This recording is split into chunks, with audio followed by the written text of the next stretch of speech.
Hi friends, ನನ್ನ YouTube ಚಾನಲ್ಗೆ ಎಲ್ಲರಿಗೂ ಸ್ವಾಗತ. ಇವತ್ತು ಬಾರ್ಬೆಕ್ಯೂ ನೇಷನ್ ಸ್ಟೈಲಲ್ಲಿ ಕೇಜನ್ ಪೊಟ್ಯಾಟೋಸ್ ಹೇಗೆ ಮಾಡೋದು ಅಂತ ತೋರಿಸ್ತಾ ಇದ್ದೀನಿ. ನನ್ನ ಚಾನಲ್ನ ಫಸ್ಟ್ ಟೈಮ್ ವಿಸಿಟ್ ಮಾಡ್ತಾ ಇದ್ದರೆ ಸಬ್ಸ್ಕ್ರೈಬ್ ಮಾಡಿ, ಹಾಗೆ ಬೆಲ್ ಐಕನ್ನ ಪ್ರೆಸ್ ಮಾಡ್ಕೊಳ್ಳಿ. ಸೊ ಎಲ್ಲ ರೆಸಿಪೀಸು ನಿಮಗೆ ಮೊದಲು ಬರುತ್ತೆ. ಹೇಗೆ ಮಾಡೋದು ನೋಡೋಣ ಬನ್ನಿ. ಒಂದು ಸ್ವಲ್ಪ ಬೇಬಿ ಪೊಟ್ಯಾಟೋಸ್ನ ಇದನ್ನು ಉಪ್ಪು ಹಾಕಿ ನೀಟಾಗಿ ಬೇಯಿಸ್ಕೊಳ್ಳಿ. ಮೀನ್ವೈಲ್ ನಾನಿಲ್ಲಿ ಸ್ಲರ್ರಿ ಪ್ರಿಪೇರ್ ಮಾಡ್ತಾಯಿದ್ದೀನಿ. ಇದಕ್ಕೆ ಒಂದು 2 ಟೇಬಲ್ ಸ್ಪೂನಷ್ಟು ಕಾರ್ನ್ಫ್ಲೋರ್ ಹಾಕ್ಕೊಳ್ಳಿ. ಅದಕ್ಕೆ 1 ಟೇಬಲ್ ಸ್ಪೂನಷ್ಟು ನಾನು ಅಕ್ಕಿ ಹಿಟ್ಟು ಹಾಕೋತಾ ಇದ್ದೀನಿ. ಅದಾದಮೇಲೆ ಒಂದು ಸ್ವಲ್ಪ ಪೆಪ್ಪರ್ ಪೌಡರ್ ಹಾಕ್ಕೊಳ್ಳಿ. ಅದ್ರ ಜೊತೆಗೆ ಒಂದು ಸ್ವಲ್ಪ ರುಚಿಗೆ ತಕ್ಕಷ್ಟು ಉಪ್ಪು ಹಾಕ್ಕೊಳ್ಳಿ. ಅದೆಲ್ಲ ಹಾಕ್ಕೊಂಡ್ಬಿಟ್ಟು ಒಂದು ಸ್ವಲ್ಪ ನೀರು ಹಾಕ್ಕೊಂಡು ನೀಟಾಗಿ ಈ ಸ್ಲರ್ರಿ ರೆಡಿ ಮಾಡ್ಕೊಳ್ಳಿ. ಸೊ ಇಲ್ಲಿ ನೀರು ತುಂಬಾ ಹಾಕ್ಕೊಳ್ಳೋಕೆ ಹೋಗಬೇಡಿ. ಈ ಸ್ಲರ್ರಿ ಅದಕ್ಕೆ ಅಂಟ್ಕೋಬೇಕು, ಆದ್ದರಿಂದ ನೀರು ಹಾಕುವಾಗ ಹುಷಾರಾಗಿ ಹಾಕ್ಕೊಳ್ಳಿ.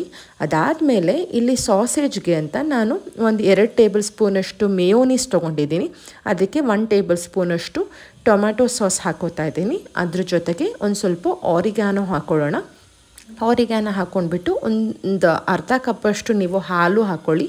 ಅದ್ರ ಜೊತೆಗೆ ನಾನಿಲ್ಲಿ ಚಾಟ್ ಮಸಾಲ ಹಾಕೋತಾ ಇದ್ದೀನಿ. ಮತ್ತು ಸಣ್ಣದಾಗಿ ಹೆಚ್ಕೊಂಡಿರೋ ಈರುಳ್ಳಿ, ಇದಿಷ್ಟು ಎಲ್ಲ ಮನೆಯಲ್ಲೇ ಇರೋ ಇಂಗ್ರೀಡಿಯೆಂಟ್ಸಿಂದ ಆಗುತ್ತೆ ಇದು. ಸೊ ಇದಿಷ್ಟು ಹಾಕ್ಕೊಂಡ್ಬಿಟ್ಟು ನೀಟಾಗಿ ಅದನ್ನು ಮಿಕ್ಸ್ ಮಾಡ್ಕೊಂಡ್ಬಿಟ್ಟು ನೀಟಾಗಿ ಸಾಸೇಜ್ ರೆಡಿ ಮಾಡ್ಕೊಳ್ಳಿ. ನೋಡಿ, ಈ ಕನ್ಸಿಸ್ಟೆನ್ಸಿನಲ್ಲಿ ನೀವು ಸಾಸೇಜ್ ರೆಡಿ ಮಾಡ್ಕೊಳ್ಳಿ. ಸೊ ಇವಾಗ ಪೊಟ್ಯಾಟೋಸ್ ಬೆಂದಿದೆ, ಅದನ್ನು ನಾನು ಒಂದು ಲೋಟದಲ್ಲಿ ನೀಟಾಗಿ ಸ್ಮ್ಯಾಶ್ ಮಾಡ್ತೀನಿ ಅಷ್ಟೇ. ಸೊ ಇದು ರೆಡಿ ಆಗುತ್ತೆ. ಸೊ ಇದನ್ನು ಶಾಲೋ ಫ್ರೈ ಮಾಡೋಣ. ಸೊ ಒಂದು ಬಾಣಲೆಯಲ್ಲಿ ಒಂದು ಸ್ವಲ್ಪ ಎಣ್ಣೆ ಸವರ್ಬಿಟ್ಟು ಅದೇನು ಸ್ಲರ್ರಿ ರೆಡಿ ಮಾಡ್ಕೊಂಡಿದ್ವಲ್ಲ ಅದರಲ್ಲಿ ನೀವು ನೀಟಾಗಿ ಏನು ಆಲೂಗಡ್ಡೆನ ಎದ್ದಿ ಅದ್ರ ಮೇಲೆ ಶಾಲೋ ಫ್ರೈ ಮಾಡಿದ್ರೆ ಆಯಿತು. ಇದನ್ನು ಲೋ ಫ್ಲೇಮಲ್ಲಿ ಮಾಡಿ, ಆವಾಗ ತುಂಬ ಹೊರಗಡೆಯಿಂದ ತುಂಬ ಕ್ರಿಸ್ಪಿಯಾಗಿ ಬರುತ್ತೆ.